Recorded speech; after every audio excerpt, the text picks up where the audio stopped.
今天的頻道要講一個非常重要，但是很多人都會理解錯誤的東西。今天的標題叫做享受刺激是人生的超頻外掛。很多人一聽到刺激，想到的就是危險、衝動、冒險，或者那些不計後果的行為。但是我要講的刺激，不是叫你去傷害自己啊，也不是叫你把人生弄得一團混亂。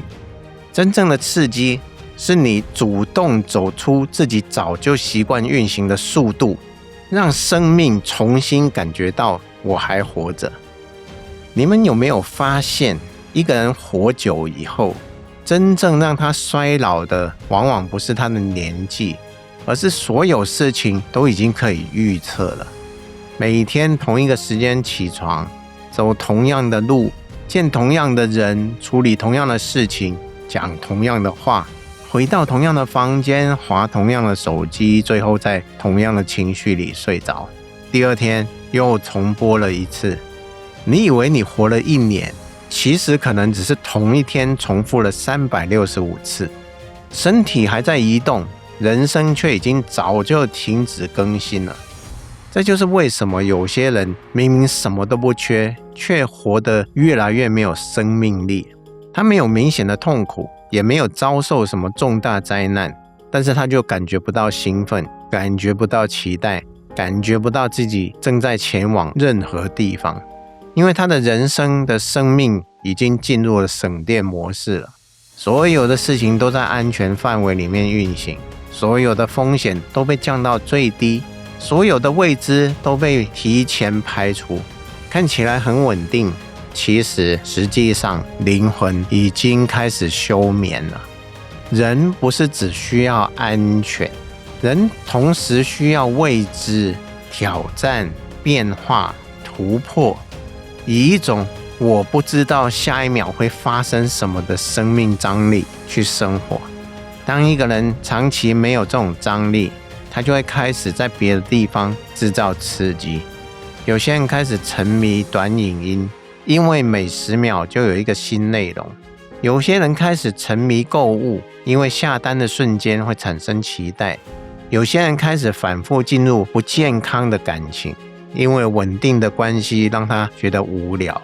有些人甚至不斷制造衝突，因為只有爭吵的時候，他才感覺自己是活着的。你們要明白，很多成癮的背後，不只是意志力的薄弱，而是這個人的生命太久沒有真正被啟動，他需要刺激，卻不知道如何用更高級的方式獲得刺激，所以只能從那些最低階、最容易取得的入口，不斷榨取短暫的興奮。這個就是為什麼我要告訴你們，刺激不是問題，你用什麼方式獲得刺激才是問題。低階的刺激是讓你暫時忘記空虛，高階的刺激是讓你突破原本的自己。低階的刺激會讓你越來越依賴，刺激結束以後，只剩下更大的疲倦跟空洞。高階的刺激則會讓你的生命擴張，即使當下會緊張、陌生、不習慣，但完成了以後，你會發現自己的世界變大了。所以什麼叫做人生的超頻外掛？超頻的意思是，就是讓原本按照固定速度運行的系統，暫時突破預設值，進入更高效能的狀態。而一個人的人生也有預設值，你有自己習慣的思考速度、行動的幅度、社交的範圍、生活的半徑，以及你認為自己做得到或者做不到的事情。這些限制久了以後，會被你誤認為我就是這樣的人。我不擅長表達，我不喜歡陌生人，我沒辦法探險，我不適合旅行，我不敢一個人做決定，我沒有能力站在台上，我的個性就是比較保守。你以為這些是在描述自己，很多時候他們只是在描述你從來沒有離開過的舒適圈。一旦你開始主動進入適度的刺激，你你會發現那個你以為固定不變的自己，其實只是一組長期沒有被更新的設定。你第一次一個人去陌生的地方，心裡會緊張；第一次站在眾人面前表達自己，聲音可能會發抖；第一次離開不適合自己的關係，會感覺前方什麼都沒有；第一次拒絕別人的要求，會害怕自己是不是變成了一個壞人；第一次做一個超過原本能力範圍的決定，也會懷疑自己能不能承擔後果。但是各位，真正讓你變強的，從來都不是我已經準備好了才去做。真正的成長，通常是你還沒有完全準備好，卻決定進去。你進去以後，系統才開始升級。你們過去都以為要等自己有信心才可以行動，不是這樣。很多時候，你先行動，信心才會出現。你以為要等恐懼消失才能跨出去，也不是。真正的勇氣是恐懼還在，但是你不再把恐懼當成停止的理由。這就是刺激的價值。刺激會把你從自動駕駛模式喚醒。當你走進未知的時候，你不能再按舊劇本反應，你必須重新觀察，重新感受，重新選擇。你的注意力回到當下了，因為你不知道接下來會發生什麼。所以你沒有辦法只活在頭腦裡面，這也是為什麼很多人旅行的時候會覺得時間變慢了。不是時間真的變慢，而是你接收到的新鮮訊息變多了。平常的一天你看見的東西全部都太熟悉了，腦袋不需要重新處理，所以一天一下子就過了。但是當你走進陌生的城市、陌生的文化、陌生的空間，你會重新看見光線、味道、聲音、人群跟細節，你生命的密度突然增加了。同樣的一天，卻像活了平常的3天。所以一個人要延長生命的主觀長度，不一定只增加歲數，你可以增加新鮮感。一個總是在重複昨天的人，即使他活到90歲，真正被他深刻經歷的生命也可能沒有多少。一個願意持續進入未知的人，即使年紀沒那麼大，他的生命卻可能非常厚、非常廣、非常有內容。所以我常常說，不要只是想着怎麼樣活得久，你要想的是，我到底有沒有真的活進去？很多人的人生不是太短，而是太薄，每一天都沒有新的選擇，沒有新的碰撞，沒有新的看見。所有的時間都是在延續，卻沒有產生真正的記憶。你回過頭去看幾年，甚至想不起來自己到底做了什麼，因為沒有刺激，時間就不會留下刻痕。但是你們也要注意，刺激並不代表你必須做非常巨大的事情，不是每一個人都要跳傘、攀登高山、環遊世界，或者放棄一切重新開始。刺激的本質不在外在的規模，而是你有沒有超過自己原本的邊界。對於一個習慣沉默的人，清楚地表達一次真正的想法，這個就是刺激。對一個總是迎合別人的人，第一次說不，這個就是刺激。對一個凡事都要控制的人，把一件事情交給別人處理，這個就是刺激。對一個害怕失敗的人，公開發布一個還不完美的作品，這個就是刺激。對一個不敢獨處的人，自己吃一頓飯、看一場電影、去一趟旅行，就是刺激。對一個總是在等別人帶領的人，第一次自己決定方向，這個就是刺激。所以你不需要模仿別人的刺激，真正有效的刺激必須碰觸到你的邊界。別人覺得很普通的事情，對你而言可能是一次重大的突破；而別人覺得很冒險的事情，對你而言可能只是另一種逃避。有些人看起來每天都在冒險，實際上他只是害怕安靜。他不斷換地方，不斷換關係，不斷追求新鮮，因為一旦停下來，他就必須面對內在的空虛。這個不叫享受刺激，這個是被刺激綁架。真正的刺激是你可以進入也可以離開的，可以享受高峰也可以回到平靜。你不是因為無法承受平淡才去尋找刺激，而是你有意識的利用刺激來打開生命。這兩者它的差別很大，一個是自由的使用刺激，另一個是被刺激使用。所以今天不是要你們變成衝動的人，而是要你們停止把安全當成生命唯一最高的原則。安全很重要，但如果你為了絕對的安全，把所有的未知、挑戰跟可能性都排除了，你最後保護下來的只是一個沒有真正活過的人生。很多人什麼都想等，等錢多一點，等時間多一點，等工作穩定一點，等家人同意，等身體狀況再好一點，等自己比較有信心。等到最後，所有的條件可能都比以前更好了，但是那個想出發的人已經沒有力量了。你以為你在等待最好的時機，實際上你正在訓練自己不要行動。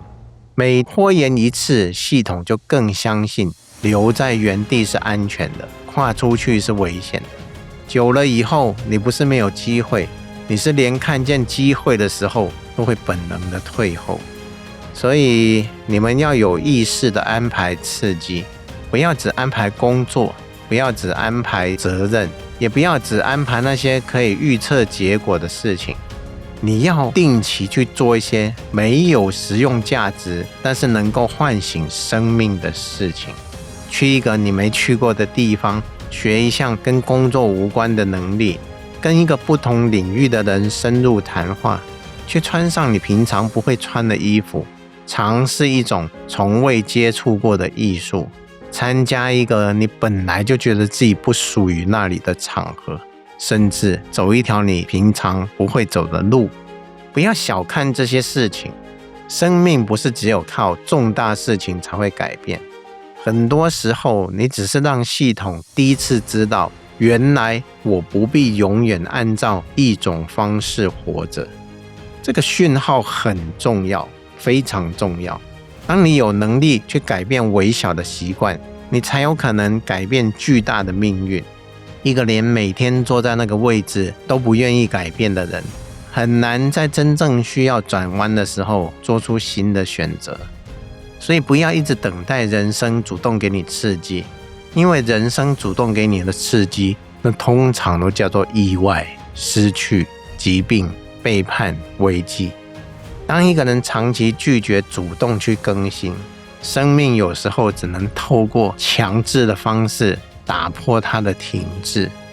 工作突然失去，關係突然結束，原本依賴的東西忽然就崩塌了。你會覺得世界在傷害你，但是從另外一個角度來看，是你原本生命的結構早就已經不能再支撐你的成長了。你不願意主動離開，所以變化只能把你推出去。你不願意主動更新，所以人生只能強制重新啟動。與其等到世界用痛苦去喚醒你，不如自己用刺激喚醒自己。主動選擇小幅度不適，會提高你面對巨大變化的能力。一個平常就願意接觸未知的人，當真正的未知來臨的時候，他不會立刻崩潰，因為他的系統早就知道，不知道不代表危險，改變不代表毀滅，失去熟悉不代表失去自己。這才是刺激真正帶給人的力量。它不是只讓你興奮，它是在訓練你的生命彈性。你慢慢會發現自己可以進入不同的環境，可以面對不同的人，可以在沒有確定答案的情況下前進。你不再需要所有事情都按照計劃才能維持穩定。那時候你的安全感不再來自世界不改變，而是來自你知道無論世界怎麼變，我都有能力回應。這個才是真正的安全感。很多人追求安全感，是希望未來永遠都不要出問題，但是這根本不可能。真正可靠的安全，是你知道問題來了，你也處理得了；未知來了，你也走得進去。舊世界結束了，你也能創造新的世界。當你開始享受刺激，你的生命不會再只剩下防禦，你會開始主動迎向可能性。你不再一直問會不會失敗，你開始問這件事情讓我看見什麼。你不再一直問能不能保證結果，你開始問進去了以後我會成為誰。這就是一個從凡人的求生模式開始切換到玩家模式。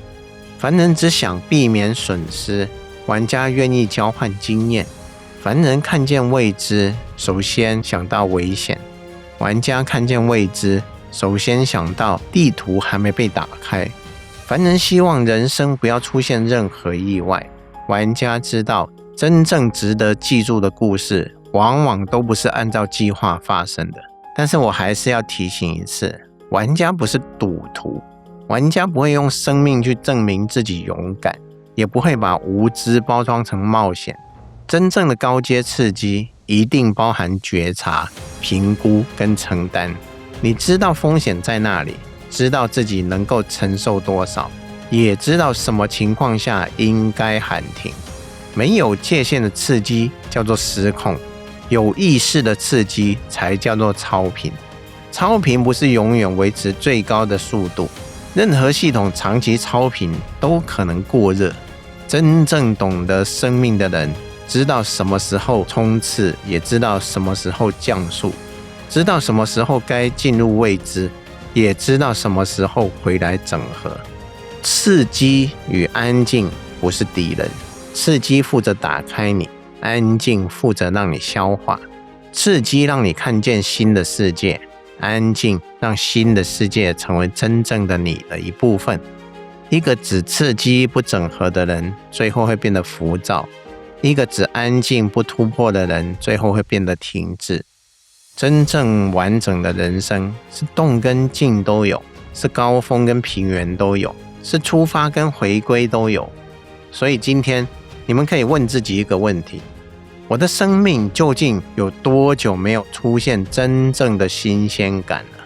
不是手機裡的新內容，不是購物網站的新產品，也不是別人的八卦，而是我有多久沒有做一件讓自己既期待又有一點緊張的事情？我有多久沒有進入一個完全無法使用過去經驗的場域？我有多久沒有讓自己重新成為一個初學者？很多人不喜歡當初學者，因為初學者看起來很笨。但是你要知道，只要你永遠都想維持熟練，你就永遠只能重複已經會的事情。一個真正的年輕，不是臉上沒有皺紋，而是他願意對不知道的事情感到興奮，還願意承擔自己不會，還願意踏進沒有把握的地方。當一個人對世界不再好奇，他才開始真正衰老。所以不要讓自己太早變成一個什麼都看過、什麼都沒興趣、什麼都覺得沒必要的人。那個不是成熟，那個是生命已經關機了。真正成熟的人，是你知道風險卻沒有失去探索，知道世界不完美卻仍然願意進入，知道所有經驗最後都會結束卻仍然完整的享受。你可以很清醒，也可以很興奮，可以很穩定，也可以很瘋狂的投入一件值得投入的事情，可以知道一切如幻，卻仍然把這場遊戲玩到極致。這個才是我們所講的生命態度。好，今天就說到這裡，再見。